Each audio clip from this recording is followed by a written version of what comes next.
നോമ്പായിരുന്നു. നോമ്പായിട്ട് ഞാനവിടെ നിസ്കാരം കഴിഞ്ഞ് വെള്ളം കുടിച്ച് അവിടെ കിടക്കിയിരുന്നു. അപ്പോഴെനിക്ക് തോന്നി 2 ദിവസം മുമ്പേ കുട്ടികളോട് പറഞ്ഞ് നമുക്ക് ഗീ റൈസ് ഉണ്ടാക്കിയാലോ എന്ന്. പിന്നെ കുറച്ച് കഴിഞ്ഞപ്പോൾ വേണ്ട തോന്നി ഉണ്ടാക്കിയില്ല. ഇന്ന് എനിക്കവിടെ കിടന്നപ്പോൾ ഗീ റൈസ് ഉണ്ടാക്കി കുട്ടികൾ 2 ആളും ഉറങ്ങിയിരിക്കുന്നു. അവന് സ്കൂൾ ഇട്ടുന്ന ഒന്ന് ഉറങ്ങണം. ഇവന് ഞങ്ങൾ ടൗണിൽ പോയതുകൊണ്ട് പോയി വന്ന ഒരു ക്ഷീണമാണ്. അപ്പം അത് കാരണം ഓൻ 2 ആളും ഉറങ്ങി. അപ്പം ഞാനവിടെ ഇങ്ങനെ നിൽക്കുമ്പോൾ എനിക്ക് ഓർത്തെ കുട്ടികൾ നീക്കുമ്പോഴത്തേന്ന് ഗീ റൈസ് ഉണ്ടാക്കട്ടെ. പെട്ടെന്ന് തന്നെ എനിക്കൊരു തോന്നലാണ്.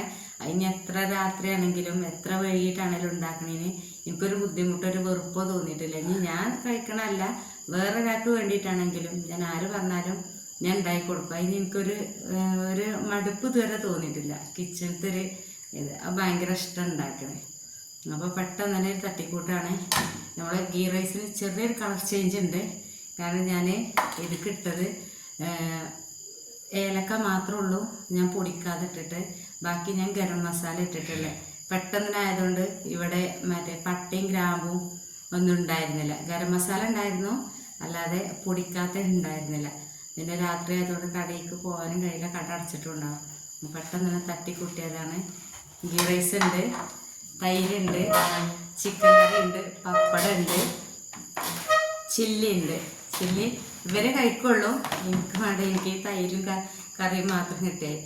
പിന്നെ അവർക്ക് എന്താ വെച്ചാൽ അവന് മറ്റേ വലിയ കുട്ടിക്ക് എല്ലെന്നുള്ളതൊന്നും കഴിക്കാൻ കഴിയില്ല. അപ്പം അത് കാരണം ഞാൻ ചെറുതായിട്ട് എല്ലുള്ള അതൊക്കെ എടുത്തിട്ട് ഒരു കറിയും വെക്കും. തട്ടിക്കൂട്ട് കറി, ഉള്ളിയും തക്കാളിയും കിഴങ്ങൊക്കെ ഇട്ടിട്ട് വീഡിയോ എടുക്കാനൊന്നും പറ്റിയില്ല ഉണ്ടാക്കണേ. പിന്നെ ചില്ലി ഉണ്ടാക്കണേ ഞാനൊന്ന് വീഡിയോ ഇടാം. കാരണം ഞാൻ ഒരുപാട് വീട്ടിൽ നിന്ന് കഴിക്കുമ്പോഴൊക്കെ ഭയങ്കര എന്താ വെച്ചാൽ ഭയങ്കര കട്ടിയായിട്ട് കടിക്കാൻ പറ്റാതെ അങ്ങനെയൊക്കെ ഞാൻ കഴിച്ചിട്ടുണ്ട്, കണ്ടിട്ടുണ്ട് കുട്ടികൾക്കൊക്കെ. അപ്പം ഞാനൊക്കെ ഉണ്ടാക്കണം ഭയങ്കര സ്മൂത്ത് ആയിരിക്കും, ഭയങ്കര സ്മൂത്ത് ആയിരിക്കും. കണ്ടില്ലേ, ഭയങ്കര സ്മൂത്താണ്. മറ്റേ പുറം കാണാൻ നല്ല ഇതുണ്ട്, പക്ഷെ ഉള്ളിൽ നല്ല സ്മൂത്തായിട്ടുണ്ടാവും. അപ്പോൾ ഇതൊന്നും ഞാൻ എങ്ങനെ ഉണ്ടാക്കലെന്നല്ല ഞാനൊരു വീഡിയോ ഇടാം. അപ്പോൾ ഞങ്ങളെന്തായാലും ഫുഡ് കഴിക്കട്ടെ. പെട്ടെന്ന് തട്ടിക്കൂട്ടിയതാണ്, ഇത്രയൊക്കെ ഉള്ളൂ. അപ്പോൾ ഈ ഒരു വീഡിയോ ഇപ്പോൾ രാത്രി എനിക്ക് ഇടണം തോന്നി, അതുകൊണ്ടാണ് ഞാൻ ഇപ്പം തന്നെ ഒരു വീഡിയോ എടുത്തിട്ട് ഉണ്ടാക്കണ വീഡിയോ ഒന്നും എടുക്കാൻ നിന്നില്ല. കാരണം ഒരു 20 മിനിറ്റ് കൊണ്ടാണ് ഞാൻ ഈ ചോറും കറി ഉണ്ടാക്കി. അപ്പോൾ അതുകൊണ്ട് വീഡിയോ എടുക്കാൻ നിൽക്കുമ്പോൾ ടൈം പോവും. അപ്പോൾ ശരി, എന്തായാലും ഞങ്ങൾ ഫുഡ് കഴിക്കട്ടെ. ഒരുപാട് ടൈമായി. സ്കൂളിട്ട് വന്നിട്ട് ഒരു ജ്യൂസ് മാത്രം കഴിച്ച് നിൽക്കണമെന്ന് കഴിച്ചിട്ടില്ല. അപ്പോൾ ചോറ് കൊടുക്കട്ടെ കുട്ടിയൊക്കെ.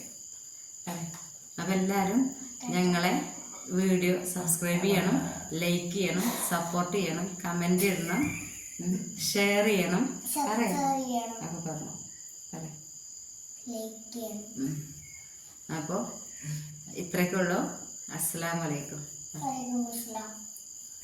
ഇവന് ഒരു പ്രശ്നമുണ്ട്. നമ്മൾ പള്ളിത്തൊടുവിലൊക്കെ പോയിട്ട് സലാം പറഞ്ഞ് സലാം വീട്ടിൽ വരുന്നത് അവിടുന്ന് പറയുമ്പോൾ ഇപ്പോൾ ഓൻ ആരോട് പറയണേലും നമ്മൾ സലാം പറഞ്ഞാൽ അവൻ തന്നെ തിരിച്ച് സലാം വീട്ടും ചെയ്യും.